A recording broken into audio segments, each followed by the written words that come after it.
International Women's Day for me is just really about empowering and celebrating, you know, the fantastic women and girls as well. In terms of, I suppose, when I look specifically for me personally, my daughter, my granddaughter, you know, I want to be able to empower them and actually for them to be able to achieve anything. And then from a business perspective, in terms of our players, it's for them to, you know, really believe their dreams and turn their potential into excellence, and, you know, really push and reach for the stars. For me, it's about profiling women who already have got some positions in society, be it in an organisation or in sport, in captaincy roles or in coaching roles, and just sort of celebrating the achievements that girls and women have already made, and then the strides that a lot of women have made into those roles in society and business and in organisations as well. Okay, Martina, so how do you think more women can engage in the industry? I think for me, it's being given the opportunity. You know, when I look at the people that we recruit, or if we've got opportunities available, I feel like women look at a job description and they might meet 4 out of the 5 things on there that you know, we're requesting or we're asking for. Whereas I think sometimes the men will just apply, whether they've got it or not.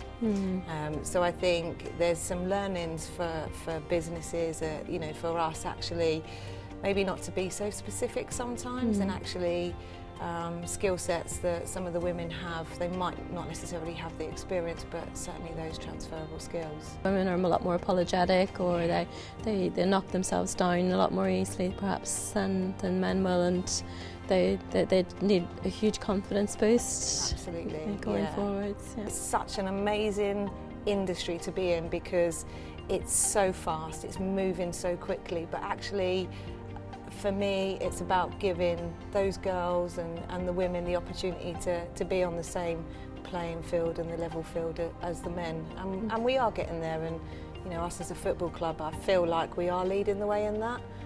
We're fully integrated, and it's, you know, it's great to see, and it should be the norm. What challenges would you say you've faced in your career so far? Yeah, I think there's been quite a few. I think there's one that really sticks out in my head, where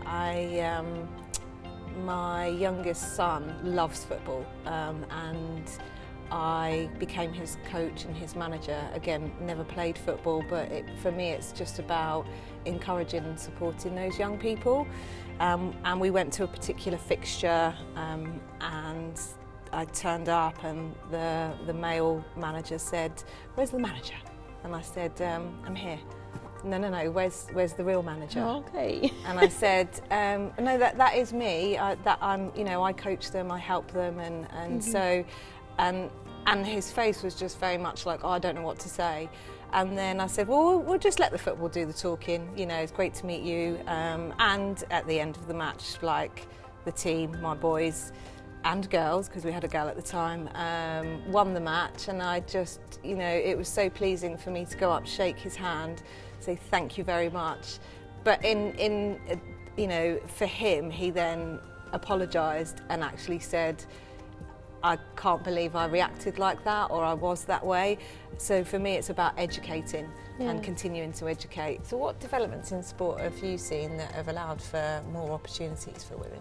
I think that women participate in sport, and where they are maybe no longer able to participate in team sport, they find ways to make sport and fitness part of their everyday life. And when I look around my network of females who have either they could be working in Network Rail, working in leadership positions in FE colleges, these are people that have brought sport or fitness into their everyday life, and it gives them structure, gives them discipline, it gives them resilience, and that in itself is making them successful in their chosen careers, really. So I think sport transfers or fitness transfers, and if you make it part of your daily routine, no matter whether it's high competitive or an elite performer, or whether a female who is making fitness, you know, a part of their daily regimen, it creates a very powerful individual, really. The fact that fitness is